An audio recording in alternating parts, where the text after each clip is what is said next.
আসসালামু আলাইকুম প্রিয় বন্ধুগণ। দুর্নীতির বিপদ, দুর্নীতির গভীর স্থান বাংলাদেশে কখনো বন্ধ করতে পারবে না, তাদেরকে কবর দিতে পারবে না।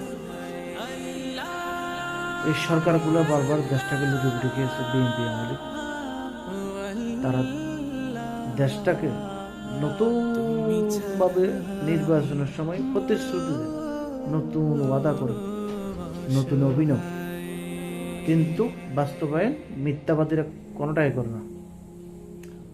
দেশে গভীর সংকট, কারেন্টের চাঁদাবাজি, আইন শৃঙ্খলা নেই, বিচার নেই, হত্যাকাণ্ড, অরহর অজস্র হত্যাকাণ্ড হইতেছে, বিচার নাই, বিচার নাই, আদালত নামমাত্র আদালত, এগুলা সব দুর্নীতিগ্রস্ত। বিচারপতি বলেন, আইনজীবী বলেন, নাফাকিকরণ হয়ে গেছে। এমন একটি লোঙ্গা রাষ্ট্র পরিণত করেছে।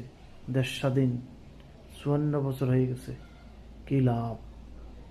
সোনার বাংলাদেশ গানের লম্বা সুর